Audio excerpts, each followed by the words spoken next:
Hello, welcome to week 7 of the BPL Bishop Division Season 11 Pokemon Draft League. However, I'm losing track of what the best order to say those words in is. So we're just going to roll with whatever comes off the top of my head at the start of these from now on. I apologize for the lack of uploads over the past couple of days. I have been extremely busy with school and shit. And I joined another draft league, which I may go into a little more detail in the coming days. I may not. I'm not entirely sure yet. But anyways, as you may notice, our roster looks a little different. We have a few new members. Now, if you remember correctly, I've already used 2 trades earlier on in the season. I traded in Aggron and Cursula for Greedent and Girder, and I have since traded away Girder and Greedent, in addition to Jirachi and Mega Absol for Ogerpon, Cornerstone, Bisharp, and Hitmontop. Now, you may be wondering, since we got Girder and Greedent and an Therian already, how do I make use of those how am I getting 3 Pokemon with 2 remaining trades left for the season? Because if you recall at the beginning, I said that there were 5 trades allowed throughout the entire season. Well, Snom, one of the other coaches in the Bishop Division, was kind enough to lend me a Hitmontop due to their subpar performance in the division. They were unsatisfied with how they were performing, and they were one of the only teams that was able to conduct this trade with me, and I managed to convince them that they weren't very hard to convince. They weren't super invested in winning one anymore. Like they had pretty much no chance at making playoffs at this point. I believe they were 1-6, but they toughed it out. They played the rest of their matches, and they finished the season like a champ. So mad respect to them for doing that, and thank you very much for the Hitmontop. Yeah, the other 2 were my transactions. I was going to get rid of Maractus, but 1, it's my mascot, and 2, I was actually shy by 1 point in my calculations for Ogerpon and Bisharp. We actually traded Mega Absol for Hitmontop because it's 6 points and Bisharp is 9. Ogerpon Cornerstone, I think, is 14 or something. Either way, the points ended up working out once I got rid of Greedent over Maractus. I originally wanted to keep my normal type, but alas.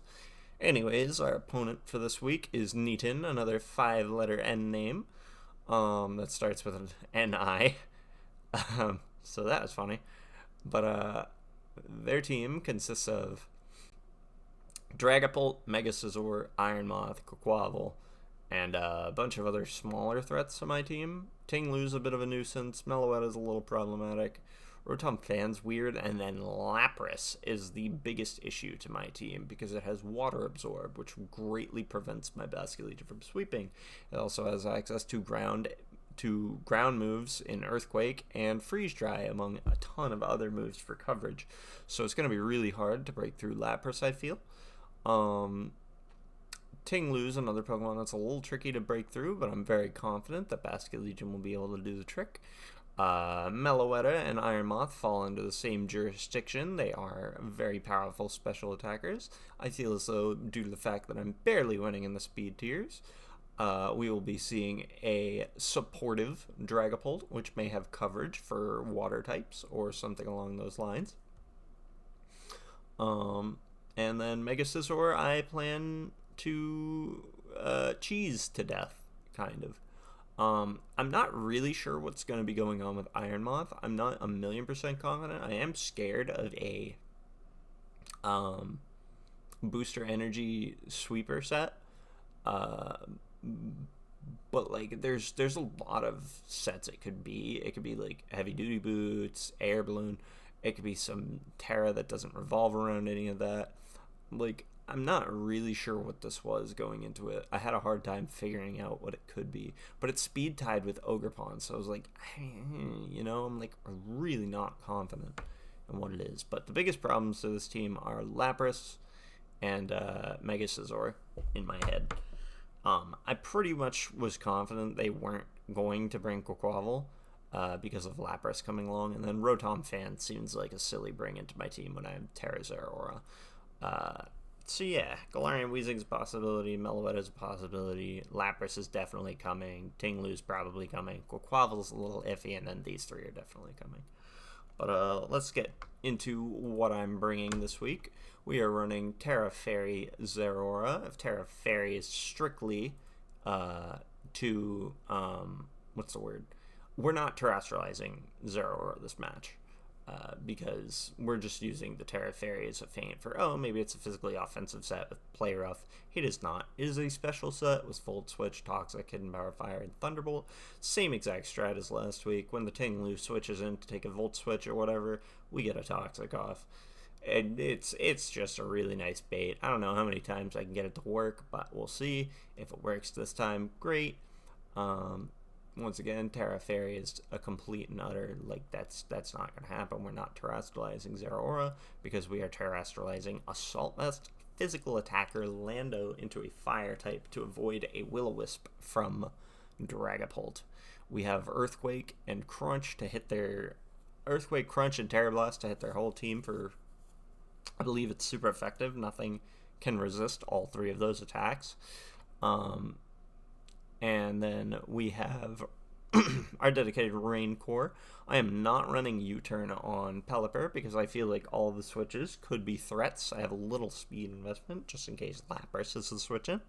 And if Lapras decides to speed creep me and you hit me with Freeze Dry, then my Rain is just gone. We have Ogerpon here with an Adamant Nature. Adamant because I do not plan on speed tying with Iron Moth. I think I had enough speed to get ahead of Meloetta, and I was content with that. And then with Zeraora, I had enough speed to get ahead of not Dragapult, but what's it called? Iron Moth. Like, I had the bare minimum amount of speed. I had to go Timid Nature, unfortunately. I wanted to go Modest, but it was like something like 4 or 5 points away from actually being able to do that. To like get ahead of max speed, what's his face, Iron Moth. So I was like, screw it, let's just get ahead of it. I wasn't as concerned about the Dragapult just because it's a special set and there's not really much Dragapult can do unless it's an offensive Dragapult. But like, I'm not expecting it to be, which is why I'm comfortable with losing the speed difference. Like I said, don't plan on U-turning, plan on hard switching if anything. We have Defog to get rid of hazards, Hurricane and Scald to hit switch-ins, Ivy Cudgel, Horn Leech just to hit everything, because it rock moves match up super well into the team. I don't quite remember why I grabbed Encore. I think it was just to catch something on setup moves like a Slowremon or Scizor or something. Not Scizor because Scizor has Bullet Punch. I don't quite remember what this was for. Quick Attack is just to finish anything else off. We have Swift Swim, Special Basket Legion with Shadow Ball and Substitute, in addition to Surf and Hex, because I do plan on getting some status off with Zeraora, and I wasn't 100% sure where else the status would come from, but I figured like we're going to get at least 1 or 2 months Toxic. So, yeah. That's about it. Last thing we have to note is Foresight Hitmontop for the eventual Dragapult switch in. I thought this was going to be really cool if I could get it off. And I had Triple Axle for it too. And then like if the situation arose where he expects me to Rapid Spin, so he switches into Dragapult and then I get a T Axle off. If I don't get every hit of it, if I do get every hit of it but it lives, then I can just Foresight Rapid Spin, right? And then we're in the clear. But, yeah, that's the strat. Physically bulky Pelipper, I don't remember exactly how much speed this is. I think it's to, like, outspeed Dragapult, and that's it. Because, like, outspeeding Scarfed max speed Iron Moth is, like, basically impossible unless I maxed out the speed investment, which would kill my DPS. So, yeah. That's about it. CC just to hit Tinglu and other shit. Allow us to get into the game. So, pretty much what I expected. Like, I think the one thing that was like a little question mark here was like Malouetta. I wasn't really 100% sure it was going to show up, but here it is. In fact, in the game, I forget what Terra type I was predicting the Iron Moth to be, but it doesn't really matter. Anyways, let's just get into it. I was having a bit of a health issue during this. It wasn't anything super serious, but I was struggling to get up for this match. The Terra type on this team is only Iron Moth, and it is Terra Ground, which is not what I expected. But I can't remember what I expected, so that's fine. I keep doing that on accident. But yeah, I expected him to lead Scizor, or Ting Lu. I figured Pelipper covered both of those perfectly. And let's get into it. Always turn 1 megas. They hurt my ears. But I kind of expected a switch out, so I figured Hurricane. I don't want to Scald and like give this thing a free switch in. Now take note of this here. It does not hit itself in Confusion, gets this freeze dry off, and then switches out because it's Aurora. You don't want to stay in against that. And we get our Toxic off for the second week in a row into the super bulky ground type, which is hilarious. And we are out of there. They get Stealth Rock up. I don't remember what I click here. Defog? Yeah, Defog. I figured it was safe, right? And then we got this little nonsense here. I get a Hurricane off. Fortunately hit without the rain up. And I'm getting low, so I want to roost up. He brings in Meloetta, which is a little dangerous, so I figure, okay, we can go out into AV Lando. This thing takes a hit from Iron Moth and Spades. It is a setup Meloetta, which is not quite what I was expecting. I click Earthquake here just in case it switched out. Crunch had a chance to not 2-hit KO anyways, and Earthquake I got a high roll on, so boom. Hey, we got a kill. Unfortunately, I did a calc and I was like, okay, I probably survive a Sludge Wave, right? It's Terra Fire, so I don't actually resist that anymore. I resisted it before Terra, but not after. So that sucks. I figure, okay, let's go into Ogre Pond. I have no idea what this thing's doing. I can force the 50-50 with the terrestrialization. I'm thinking, shit, I don't know what move he wants to click. I don't know if he wants to Terra. Like, do I Ivy Cudgel or do I Horn Leech? And I kind of realized I got myself into this situation where it's like, I'm not really sure what I want to do. And, he Terra Grounds. But I Ivy Cudgel, and I get the play wrong. Now, don't get me wrong, if Ivy Cudgel had crit, I figured Ivy Cudgel was still the better move, and I'd do it again. Because, like, even if he does Terra, right, if I had gotten a crit, it would have put him in quick attack range, which, like, still works out for me. We can see that it is faster than me, which I figure at this point is probably due to max speed investment. And I just switch out into Pele because, like, why not? And, just the damage on that thing is absolutely ridiculous. And it is only at this moment when I realize, oh, wait, this thing might be scarfed. Because it keeps clicking Sludge Wave, and my fears are kind of confirmed for me when that thing switches out. I click Shadow Ball because I expected it to... I click Substitute because I'm a fool, right? I'm wasting my rain turns for some reason. Now, what's really funny about these Shadow Balls here is I looked at the EVs for this Lapras, and it turns out that was an 81.3% chance to 2-hit KO from that range. So that's awesome. Basculegion definitely clutching up with the failure. Unusual failure from Basculegion. Usually it really just does what it needs to do, but unfortunately not this time. It didn't matter because I wasted my turn of rain. And, yeah, Scizor comes in here, and I'm like, I ain't risking this to a Bullet Punch. We're going into Hitmontop because it's all I got left. I can't risk Zeraora. I probably should have gone into Zeraora in hindsight, but oh well. I CC just to check the damage, what it's made of. That is fully physically defensive. What's-his-face? Now I poorly switch into Zeraora, and in comes Iron Moth. So now I've got to go back into Hitmontop and hope I survive 2 hits, we get hit by a 40% into a triple axle miss. So that's awesome. We go into Zeraora because I'm expecting Will-O-Wisp, but I don't want to get burned. I am correct, but the Will-O-Wisp misses. So I'm like, okay, that doesn't matter too much. He's probably going to switch. I T-Bolt, and he misses another Will-O-Wisp, which we both find funny. But yeah, I'm like, okay, I don't know what's going on here. I'm clicking T-Bolt again because I want to catch a switch in. And he burns me this time, but I'm like, okay, that's interesting. Probably a Hex set or something. I don't know. I need T-Bolts to kill this thing here at this point. I get a Para. So I'm like, hey, maybe I get a kill with Zeraora. Maybe I get another Para, and hey, I'm like, he's got to switch out for this time, surely. Nope, stays in, lets the default go down, which is the correct move in hindsight, because it allows him to bring this scarfed moth back in for free. I'm forced to let Zeraora go down. I bring Hitmontop in, hoping I survive a 2-hit KO. I don't, and that's the ball game. So, very unfortunate.